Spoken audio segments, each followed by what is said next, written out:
Today I'm going to share how the person next to me built one of the most iconic fitness brands in all of Scottsdale. Let's go.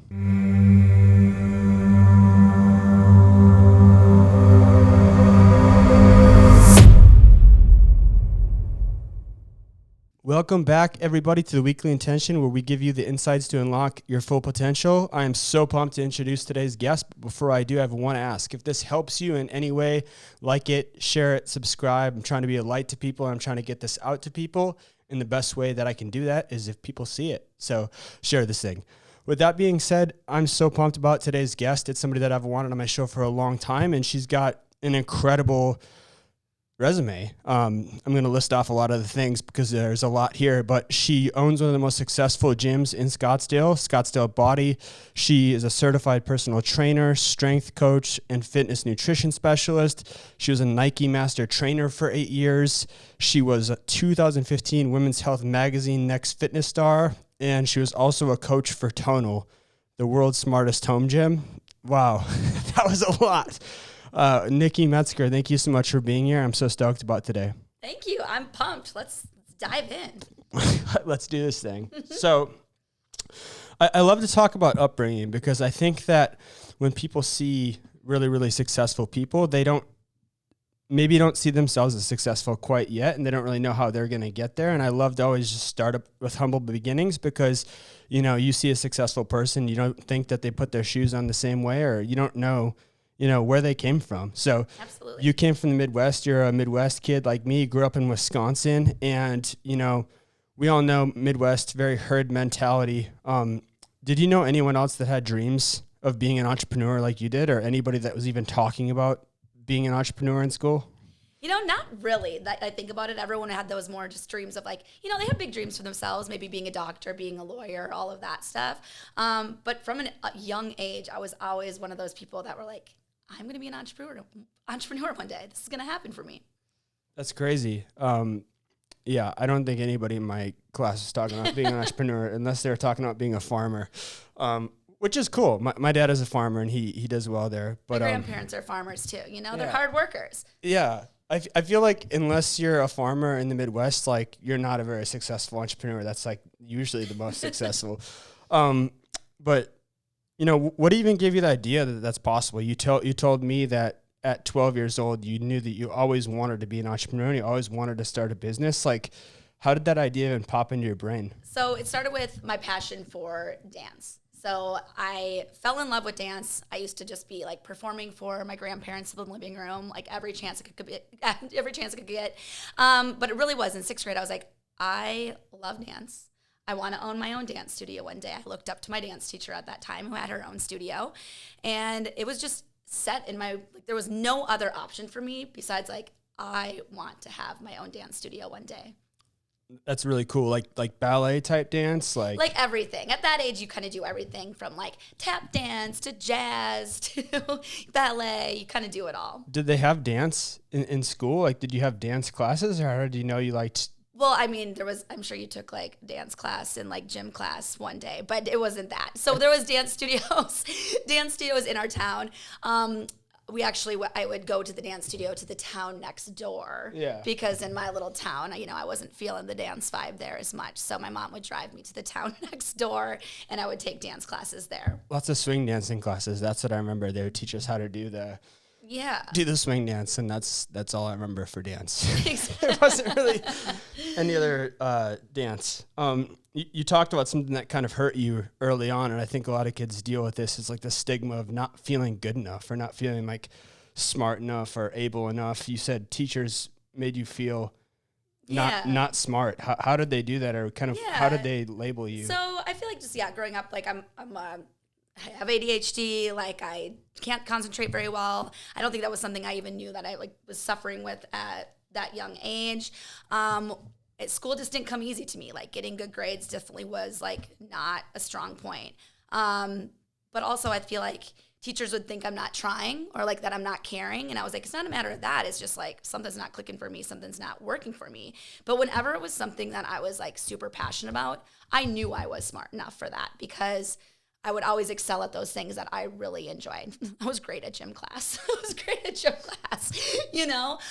But it was those things. I feel like I started getting labeled as just not feeling smart enough from the teachers, or feeling like they were disappointed in me, when I was like, it's not a lack of me not trying. I don't know what it was, but I definitely felt like not good enough, not smart enough. And I think that self-limiting belief has lived with me even to this day. And it's something that I feel like I still kind of look back at, and I'm like, no, like I am clearly, like, I'm smart at what I do to be this successful. It was just like, I'm good at things that I'm good at, and I don't need to be great at math. It's hard, like, when you grow up, especially in the Midwest, because especially back in those days, you didn't really have like a alternate school or alternate plan. It's like, you need to do things this way. And like, absolutely. They just kind of wanted you to do things that way. And I think nowadays there's more acceptance for like entrepreneurship or doing things that are different. But I totally get that. It's like, I'm not dumb. I just don't care about this. Yeah. I mean, you could probably relate, like small town. Like there was only one elementary school. There was only one middle school. There wasn't choices of schools to go to. I mean, I literally grew up in the middle of nowhere in Wisconsin, but my whole school from kindergarten all the way to senior year was connected by like one long strip, and you'd move your way down the school as like, oh, I love that. We actually did transfer into different buildings, but they were all like on the same little block. Yeah, definitely. I feel you 100%. When I was a kid, there was like an assignment in second grade. They wanted us to draw a bus, and I drew a blue bus, and they told me that the bus couldn't be blue. And I was like, why can't I have a blue bus? Yeah, like, why not? Everyone else did a yellow bus. I thought that was so boring. Yeah, you're like, I'm going to like be different and make this happen. Mm-hmm. Yeah, and I know you don't like think about this too much now, but obviously you have like a lot of success. You live in a very beautiful home now. Like you have things that you probably couldn't even have dreamed about at that time. And not that it's like a bad thing, but you talked about growing up in a trailer. Did you ever think that you'd have a house like you do now, or have any of the things that you do now when you were that age? Like, I mean, obviously I was always a big dreamer. Like, you always like hope for those things, but you almost don't feel like it's something that's going to be for you. Like, it's not like this isn't going to be your life. Yeah. So yeah, like I lived in a trailer until I was 15. It wasn't like it was like a bad like upbringing or anything like that. My mom was a hard worker trying to like save up to eventually build a house that we wanted. But I do remember one time in school, like a kid coming up to me and being like, you live in a trailer. And I was like, something I just tried to like keep very separate as a part of my life. So that already of like, okay, I don't feel that smart in school. Now people like know and are spreading a rumor that I live in a trailer. I mean, it wasn't a rumor, but they're talking about that. So that's making you feel not rich enough, not good enough. Now I'm not smart enough. It's like definitely those things that continue to, as a kid, it's really hard. Yeah, definitely. Just like feelings of like unworthiness. And it's crazy too, like your socialization years, the things that you're told, like it can have an effect and impact on you forever. Yeah. So I feel like I still like, I have like dreams still to this day where I'll like wake up and like my mom has a nice family house now where the trailer sat. But I'll have dreams of going back and like that house is gone and I'm living in the trailer. And I feel like it's a thing of me now, like being afraid of like losing things that I got, and that it was like always too good to be true. But like I like recently had that dream like not that long ago, and I've had it multiple times where I wake up again and I'm like, oh my God, the trailer's back. Like a feeling like it could all be taken away from you. Exactly. Like how I mean, that's a great point. What advice would you give to somebody who's like feeling that way now, but they're like a kid and they're feeling unworthy? If you could go back and talk to yourself, what would you tell yourself? Like, I mean, like saying like I already know like where I'm going to be at, or just like letting a kid know, just like what could somebody use to help themselves get through those feelings or out of those feelings? I would be like, you are not your circumstance. Like if you want something different for your future and for your life, it is possible. It doesn't matter, again, what your circumstances were, what they are. There's always a way to get out of that, and always a way, if you work hard enough, that you can get what you want. Yeah, definitely. I think the hard work and the tenacity is like the most important thing, as long as you know to keep going and like instill that keep going. And I think the dance probably helped you with that, right? For sure. Yeah. You said despite all that, you were a happy kid, though. You said like you weren't an unhappy kid. Like, how did you maintain a sense of Yeah. happiness all throughout. I mean, okay, so I grew up an only child, so I definitely feel like I just entertained myself a lot. My grandparents lived next door, so like I said, I was always like putting on shows and performances for them. I was just very active outdoors. You know, we grew up with like horses and four-wheelers and fun things like that. Like I don't know. I feel like I just had a good childhood. Like people always looked at me and were like, she's happy, she has good energy, she has a good light about her.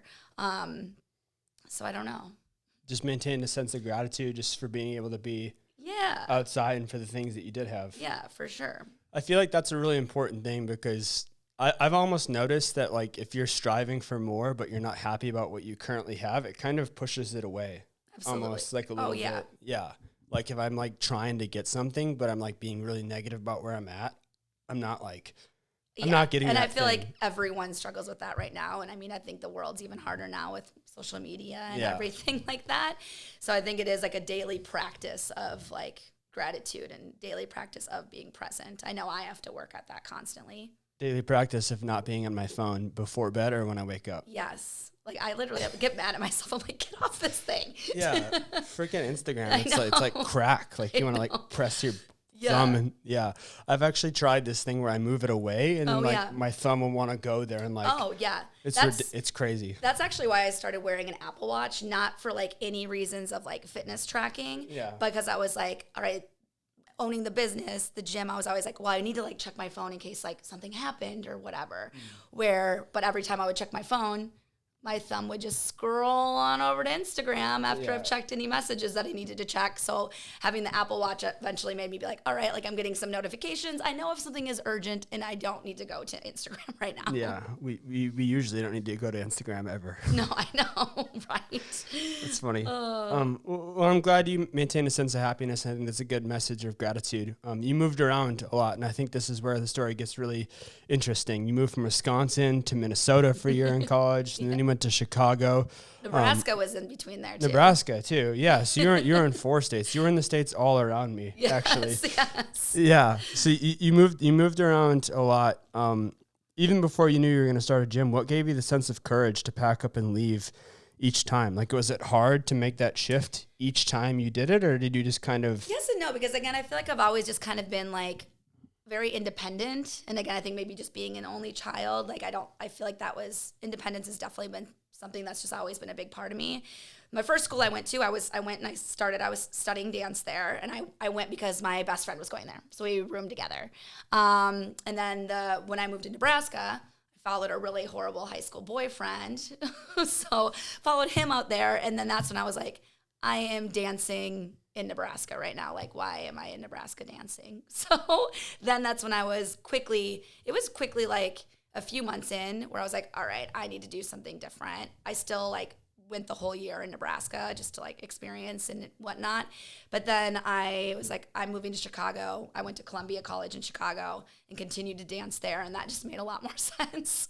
Yeah. It's kind of like knowing your self-worth and kind of having like a self-assessment, like, I want more for myself. Exactly. And this is not it. So Yeah. kind of checking in. Don't following other people that don't respect you and don't care for you. Like doing something for yourself. I knew what my goals were, but I wasn't doing something to like follow those best interests for my goals. And it was kind of just that wake up of like, oh no, I need to do this for myself. I think a big thing that is a struggle for a lot of people when they're approaching new levels, I struggle with this too, is worthiness. Like when you're going to do a new thing that's bigger than what you're doing or bigger than your circumstance, like not really feeling like worthy. How did you feel like, how did you feel a sense of worthiness in that thing? Like, I'm leaving Nebraska, I'm leaving this boyfriend. Was that just like very intuitive for you? Yeah, no, I just felt like it was very like, I don't know, like I've been putting everybody else first.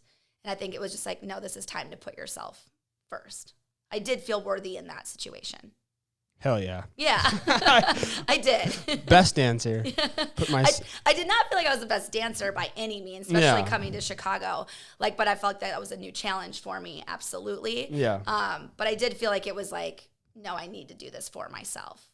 That's amazing. That's a simple lesson right there. Put yourself first, especially if you know what you want and know that that's not it. Yeah. I feel that 100%.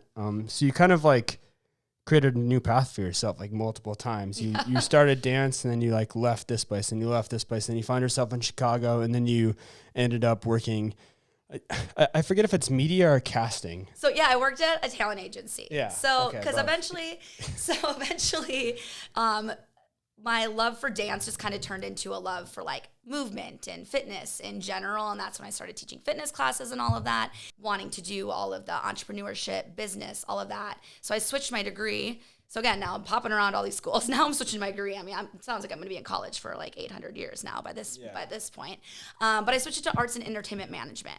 And so that was really cool because I got to like learn more of the business side of managing all different things from talent to putting on shows to doing all that kind of stuff, which led me as my first internship working as a talent agent for Ford Models, or an intern for that agency, Ford Models. That's amazing. And then, but that was a really cool job at that point. Like, you know, I feel like it was like one of those jobs that you see like in the movies where I was just wearing a cute outfit, like getting coffee and like, you know, like being everyone's like work slave for that part. But then it did spark a different interest of me being like, oh, I actually kind of like this path. This is really cool. Yeah. And that kind of took me off track for a second.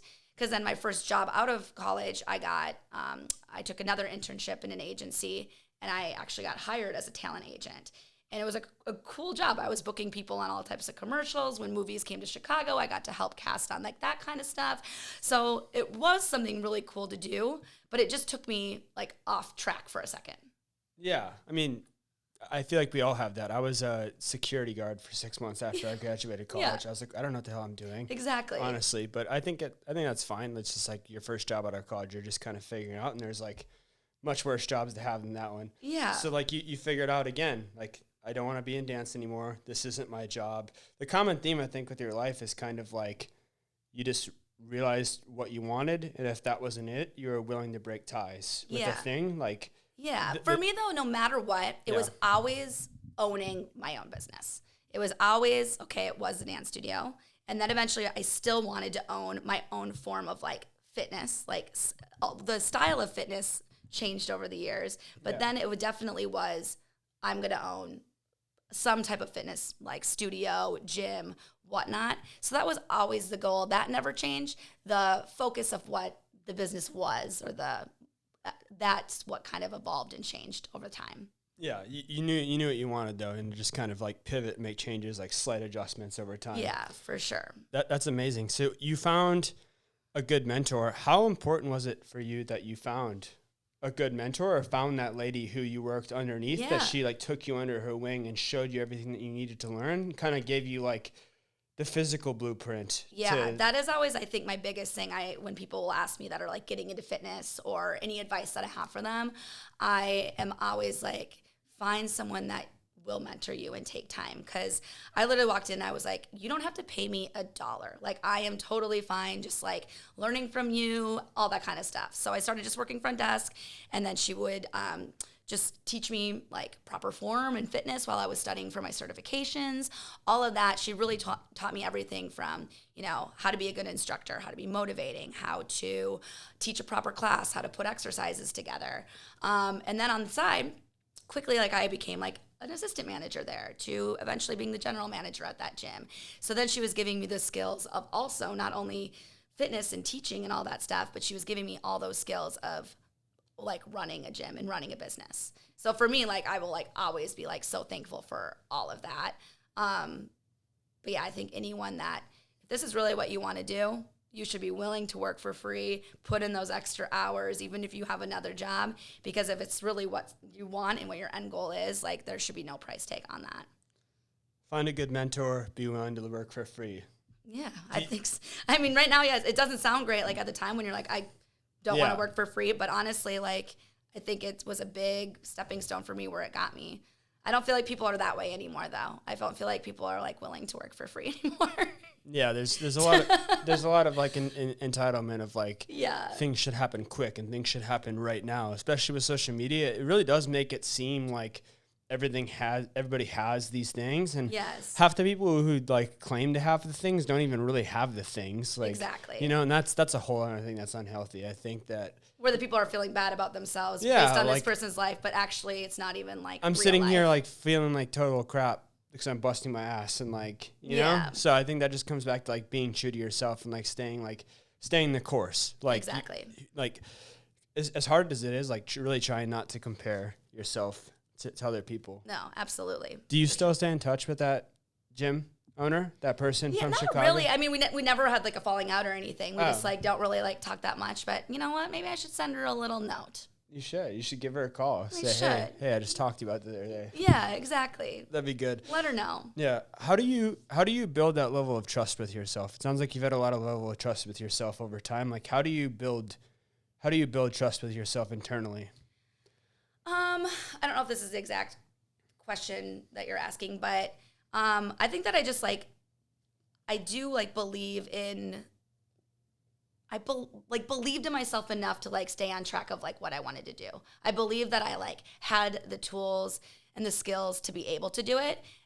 It was more of a fear of, you know, financial matters of like when I was going to be starting something, a fear of just overall failure of being able to do it yourself. Yeah. But I always did feel like, all right, I feel like I've been taking these steps to prepare myself all along.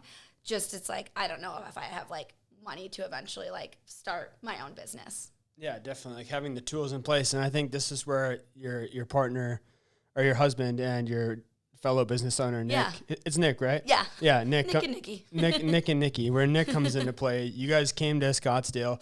For those of you that don't know, Scottsdale is like the place you want to be in the Phoenix area. So like to have real estate in Scottsdale is like where you want to be. And you didn't even really know that when you like signed the lease for the gym here. Yeah, because we were living in Chicago. We even got married in Chicago and lived there a few years after we were married. And we randomly vacationed to Scottsdale, fell in love with it, and we kept coming like twice a year. And we're like, we want to live here. We don't want to live in the city anymore. Sorry, family. We don't want to like move back to our Midwest towns. We just like didn't want to deal with winters. So we were like, okay, we want to move out here. And then it was one of those things where I was like, I could move here. I could teach at other gyms and like build my name and reputation. But I was like, no, I could just open the gym now and just like do it. Looking back, I think I'm crazy, but I mean, good thing it turned out the way it did. But yeah, we didn't like looking at real estate. We didn't know. We're like, do we open in North Scottsdale? Do we open in Phoenix? Do we open in Tempe? We ended up opening up in Old Town. And it was one of those things where we're like, well, hope this is a good decision. Hope we pick the right spot. It's like balls meets luck. Yes, sure. Exactly. Big time. What was that moment like for you? Because that's like the jump. Like there were a lot of moments, but that was truly the moment that changed your whole life. Like, what did it feel like to do that? Not just move to Scottsdale, but like put the money down, start the gym. Like, walk me through what that moment was like. It almost like never felt like real in the beginning, being like, oh my God, are we doing this? And I remember like me and my husband would always like brainstorm like over some wine nights. And I remember going to this tiki bar in Chicago, like the day we were like signing our lease. We're like, what are we doing? Is this a good idea? And then we like ended up having like a bunch of shots because we're like, okay, we'll see how we feel in the morning about it. I'll sign the lease, take a bunch of shots. Yeah, we're like, oh my God, is this the right idea? I don't really know what I should do. Like, Yeah. I think a cocktail's gonna make me feel better. And then we're like, it was definitely scary, but it was a fun time. Like it was really, really fun looking back at that time because we were both so excited doing it together. We were, moving to a new city. We were opening a business. There really was no turning back now that the lease was signed. And it was like, there's no other choice than to make this work. Yeah. How important was your husband's support in that and like him placing that trust in you, placing the investment in you? Do you think you would have done it without him? No, absolutely not. Like he believed in me so much. Like in Chicago, he was a commodities broker. So that helped like his job. He got to keep his job when he moved here. So like financially that helped to be like, okay, we do have another source of income coming in. Like, thank goodness. But the fact that he was like, that fitness isn't his thing. And that he was like, no, I believe in you enough to like put money into this, open this gym, and like risk everything that we have. That's huge for someone to believe in you like that. You had said to me, he said like, I trust that you're not going to blow this. Like, I have faith that you can do this. Yeah, he really was like, he was like my biggest cheerleader. Like, definitely pumped me up, very much motivated me. Very was like, no, like, you can absolutely do this. I mean, really, him believing in you and encouraging you is a good message. Like, finding somebody who's in your corner who's willing to believe in you, you know? Because if you're in the Midwest and you were kind of in those same shoes and you didn't have somebody, like, you could be in a totally different space. So step 1, change your surroundings. 2, listen to yourself. 3, find a good mentor. 4, find a good partner, and absolutely just go for it. For sure, absolutely. And I think too, like, you know, things that made us both feel more confident in it, like, for him to believe in me and myself to believe in myself. I just think things like, you know, my following in Chicago got really big and like people were really enjoying my classes. That's when I started working with Nike, and like things just started kind of to align for me to be like, no, like I am on the right path. Like other things are telling me that I'm on the right path. So that also was helpful, like jumping into it of being like, all right, I feel like it's not like I'm just think I'm a good instructor and I'm really absolutely horrible. Like there was other people that were like letting me know, giving me some validation, which I think was like super helpful. Yeah, love some validation. You said earlier that you should be willing to work for free. You obviously didn't know how much money or how successful Bodi would be when you created it. Were you just totally fine with it just being a small operation when you started? Was money really even the main goal, or was passion? Like, passion has always been the main goal. Like, I'm not like a salesperson, like at all. Like, if someone would come in, I'd be like, how many free classes do you want to come in? Like, definitely was never 10, 20? Yeah, never pushing anything like, and I'm still that way, like to this day. But at that point, because I mean, when Bodi started, I was the only employee. Like, I was the trainer, the front desk person, the janitor, like, did it all. And at that point, like, it's not like I was paying myself. Like, any money that Bodi made, I was just putting it like back into the business. But it was like strictly passion. And I would get up, I would teach the morning classes, I'd like take a little nap, I'd come back, I'd teach again at night, and I'd do that 7 days a week. So to me, it was never about the money at all. Like, I never thought Bodi would even be where it is today. But it was like, I loved every day. Even if I was tired, like I loved like going and doing what I was doing and like building what I was building. So I don't know. To me, it was not about that. I'm fired up. Yeah.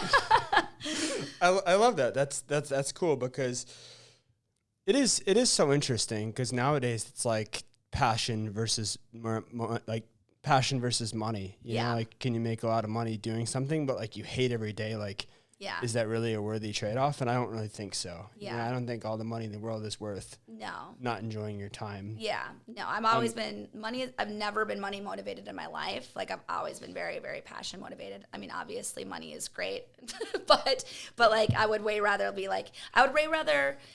be at the old Bodi, just still being the only instructor and like loving what I'm doing like every day, than if I wasn't in fitness, like doing something else that I was like making a ton of money at. How long did you have to do that where you were doing all the roles? But like, how long until you made your first official hire? Yeah, so I brought on an intern probably around like 4 months in. And again, I was like, I'm going to treat her like how my mentor like treated me. But then even then, when I was started like letting her teach her own classes, I was still like not ready to give up any classes. I was still like, no, I want to teach every single class. I want to be the person that people see. I want to make sure that I'm giving them this experience that like I am, you know, that I can give, you know what I mean? The Bodi brand. Yeah. So eventually that trainer, I think she started teaching around like 5-6 months in, but again, like 1 or 2 classes a week. Yeah. And then eventually I was like, okay, like I can give up a little bit more reins. And then it was just the 2 of us for a long time. And then it wasn't until the end of that first year that I brought on another trainer. But I was still teaching like a majority of the classes and just having some support from them. There was never a plan B though. There was never like a plan like, what if this doesn't work out? What if this, like, it was always like. It was almost like we signed this lease and we are going to make this work no matter what. And then, it wasn't even like, if it doesn't work out, then X, Y, Z. It was like, oh, no. Like, we're going to make this work. This is going to happen regardless. Yes, for sure. And that's so cool. Like, Nick fully invested and you invested in the gym and he was working and kind of running the back end. Yeah. And then eventually you were able to, or you both were able to allow him to kind of leave his job and come into. How long did that take for him to be able to quit his job and fully be in the Bodi? I think it was like 3 or 4 years into Body, and then even when he had his other job, he would still come in and like towards the end and like help me check some people in and help me clean the gym, and he was like always so helpful in that sense. So it was, especially coming from someone who he very much financially supported me, to eventually be like, you believed in me, you believed in this gym, and now look at our business that we built together. Even though you weren't the face, you built it, we built it together, and now you get to just solely work for this business, is like, that's like huge to me. That's insane. I literally just remembered that I went to a class in your first location, the initial location. The dirty Body. I remember that, the dirty one with like the wall where there's like the little wall balls and like the little pull-up bars right there with the handlebars. Yeah. I remember that now. It's so funny. Everyone was like sweating, and I think you were there, but it's just like everyone was like rocking in there, and there's every inch was covered. Every inch was covered. You felt seriously, but people were into it, and that's the power of the community. That's the power of like being true to yourself and putting that passion in it. I think people, I mean, obviously they have, but people respond well to that level of passion and like you putting your. Because it's not like I'm reinventing like fitness. It's not like any of my workouts I'm doing are like never been done before or anything like that. So there is something that is special about the energy in the room, the people that go, the community. Community is everything. Mm-hmm. Yeah, we talked about that. Where did you get the name Bodi? Where did you think of the name Bodi? Oh my goodness. Again, this was during more wine brainstorming with me and my husband, but it was where you just start like writing things down. And I wish I still had like my notebook of like, and maybe I do somewhere. Like I wish I just like had my list of like where we're writing names down and like all of that stuff. And it's like thinking of like how you can spell things different, how it can look, like all of that. I wish I had my other names that I was like going to come up with for this. I'm sure me and Nick could probably think back at what they were, but it was hard. It's hard to think of a good brand. Like I've seen so many like bad names for things, and I just think like, why would you ever? Just not good. You know, like you want people to like. It just rolls off the thing. Scottsdale Bodi. It's just like a. Yeah, exactly. Boom. And then my cousin, he's a graphic designer, so I was like, can you make a cool logo for this, you know?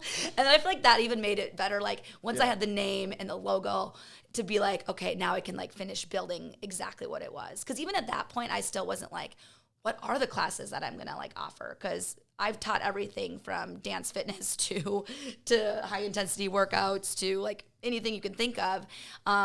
So for me to kind of hone in of like, what is Bodi going to be? What is the focus of the workouts? So how gratifying is that for you that you've seen like people get married from your gym, that you've seen people like lose like tons of weight from your gym, like change their lives and like insane. A multitude. We've had 2 proposals at Bodi in class. Yeah. Like people like were like, we love Bodi enough that I'm going to propose at your gym. Like that is the coolest thing ever. That's big time. But the relationships like that have come out of it, to marriage, to now babies, to everything is insane.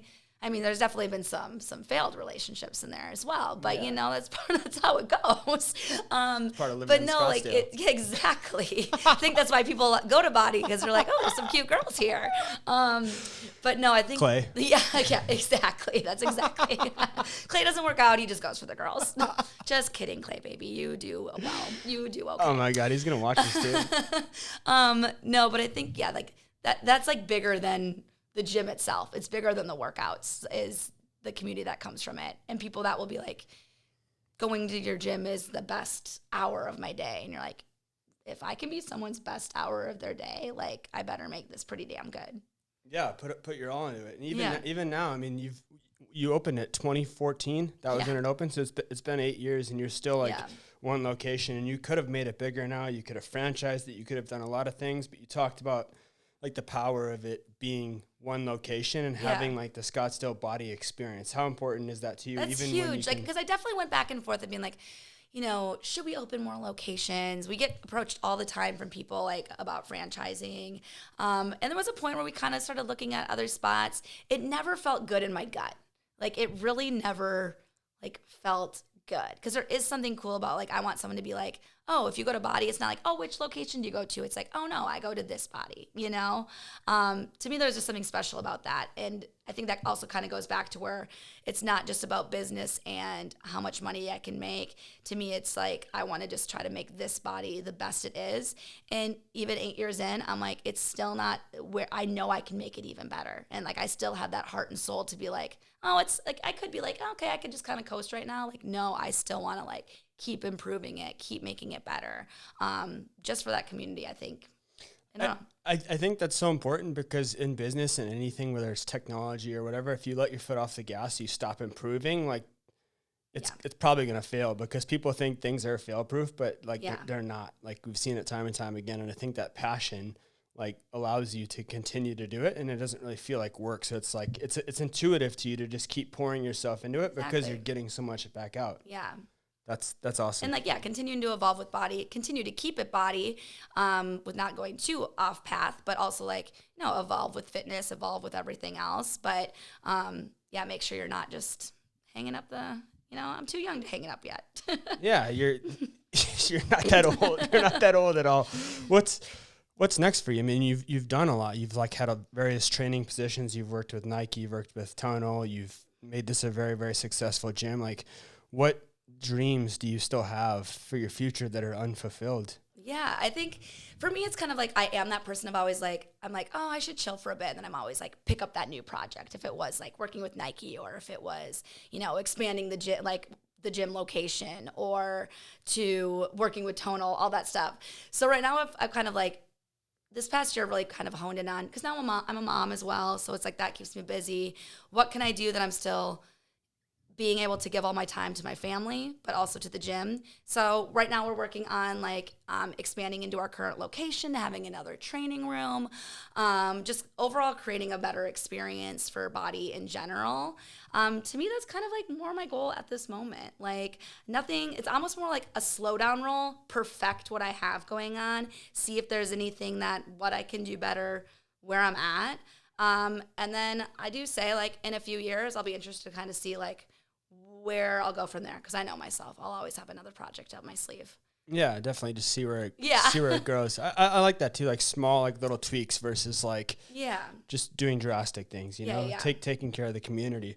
That's something we didn't talk about at all. I didn't write about, but I think you growing up the way that you did and having dreams and not really having anything, how important is that to you to give back to your son and like show him like what's possible? And we talked a little bit about like all the things that you can give him and all the things that you can teach him that you didn't know. Yeah, I think, like having kids, you're like, it's crazy when you're like, oh, what are these like values I'm supposed to instill? What are these values that I want for him and like our family?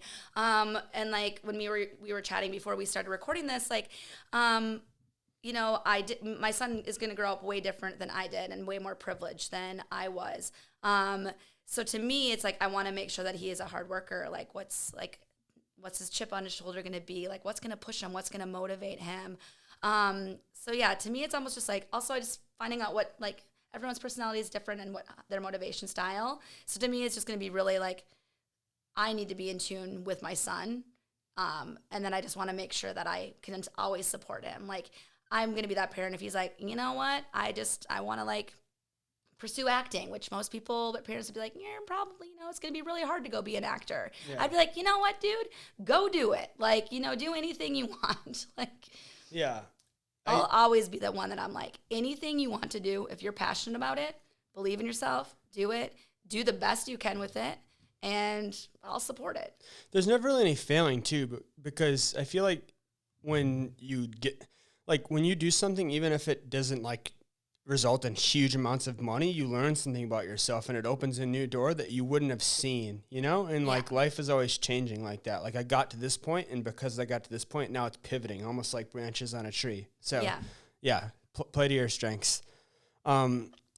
What is the most important component to the success you've had so far? Whether it's the fact that you just went for it, the plan that you set out, mm-hmm. like the belief that you had in yourself. Like if you had to look back on this entire thing, like, what do you think is the takeaway trait that somebody should instill in themselves if they want to be successful, whether that's fitness or whatever they pursue? Yeah, I definitely think it is a matter of believing in yourself. I think a matter of just, like, doing it.